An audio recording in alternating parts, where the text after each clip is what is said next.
আম্বা, তুই আমার ছোট বাচ্চাটাকে মেরে ফেলেছিস, আমার উপর অনেক অত্যাচার করেছিস, এখন আবার এসেছিস আমাকে নিয়ে যেতে।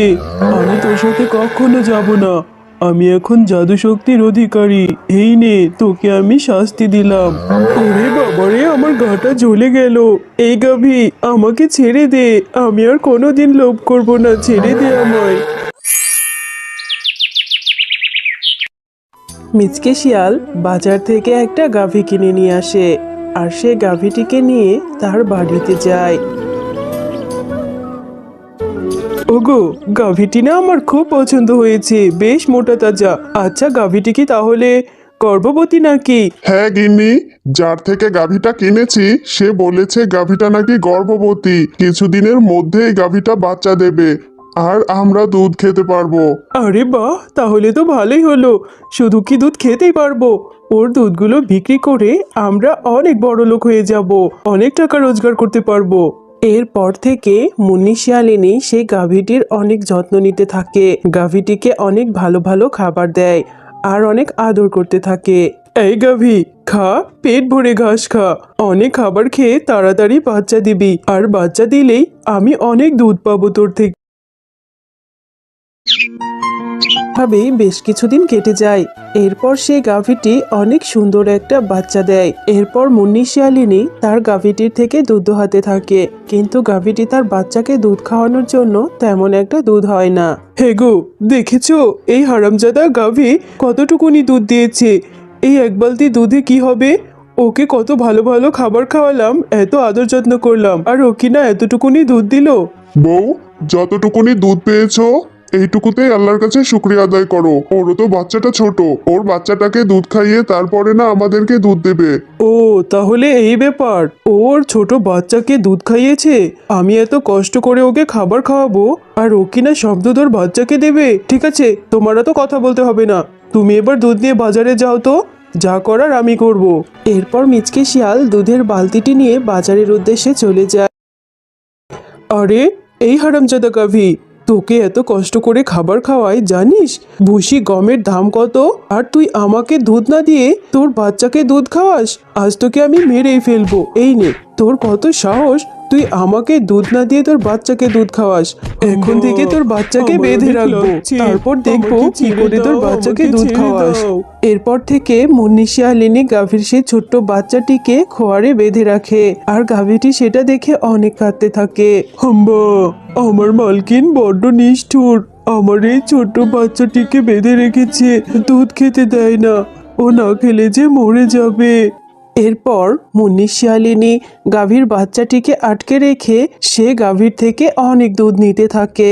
হ্যাঁ গো, এই যে দেখো না, আজকে কতগুলো দুধ পেয়েছি, 3 বালতি দুধ হয়েছে।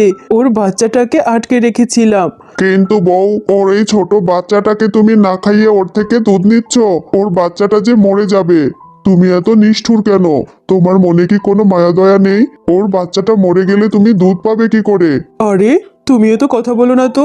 যেটা করেছি বেশ করেছি, তুমি যাও তো, এই দুধগুলো বাজারে বিক্রি করে অনেক টাকা নিয়ে এসো। আর ওর বাচ্চা এভাবে তুই একটু না খেয়ে থাকলে কিচ্ছু হবে না, এখন একটুখানি দুধ খাইয়ে নেব।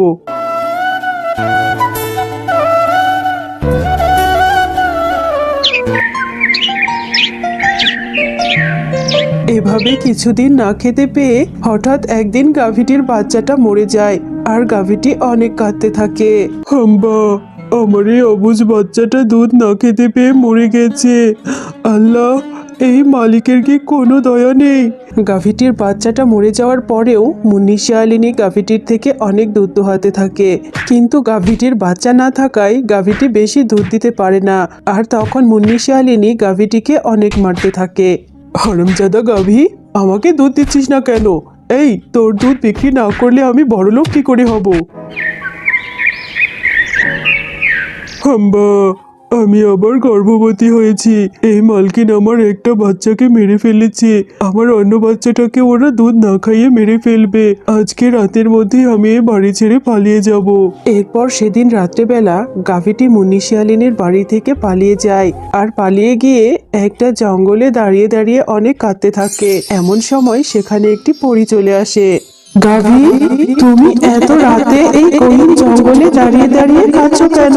তোমার কি হয়েছে আমাকে বলো, আমি তোমাকে সাহায্য করতে চাই। এরপর গাভীটি তার সাথে ঘটে যাওয়া সমস্ত ঘটনা খুলে বলতে থাকে। ও, এই ব্যাপার, তাহলে তো তোমার মালকিন তোমাকে অনেক কষ্ট দিয়েছে।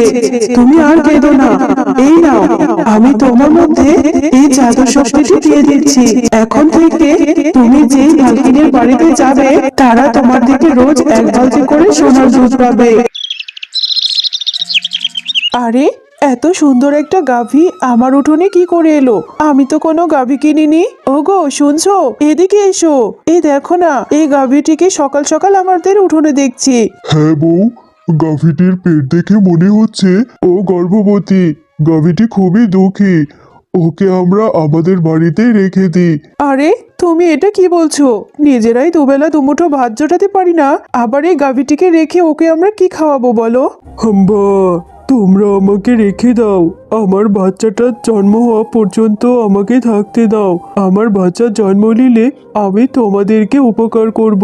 বউ, দেখলে তো, গাভীটি আমাদের কাছে এত করে অনুরোধ করছে, তাহলে গাভীটিকে আমরা রেখে দিই। ও কতটুকুনি বা খাবার খাবে? তাছাড়াও আমাদের বাড়ির পাশে অনেক কাঁচা ঘাস আছে, সেগুলো খাওয়ালেই ওর পুষ্টি পেয়ে যাবে। এরপর থেকে শেফা শিয়ালিনী সেই গাভীটির অনেক যত্ন নিতে থাকে, আর সেই গাভীটিকে অনেক ভালো ভালো ঘাস খাওয়াতে থাকে। এভাবে বেশ কিছুদিন পর গাভীটি আবার একটা বাচ্চা দেয়। আরে, এই গাভীটির কত সুন্দর একটা বাচ্চা হয়েছে, ঠিক গাভীটির মতোই। কিন্তু গাভীটি যে বলেছিল ওর বাচ্চা হলে ও আমাকে উপকার করবে, আমাকে তো এখনো কোনো উপকারই করলো না। হাম্বা, আমি সেই কথা ভুলে যাইনি মালকিন। তুমি রোজ রোজ আমার থেকে এক বালতি করে দুধ নেবে, আর সেই দুধগুলো সোনার দুধ হবে। ওই দুধগুলো বিক্রি করে তোমরা অনেক ভালো থাকতে পারবে। এরপর গাভীর কথা মতো শেফা শিয়ালিনী দুধ দোহাতে থাকে, আর হঠাৎ করেই সেই দুধের বালতির দুধগুলো সোনার হয়ে যায়। ওগো, তুমি কোথায় গেলে গো? তাড়াতাড়ি এদিকে এসো, দেখো না কি অবাক কাণ্ড হয়েছে।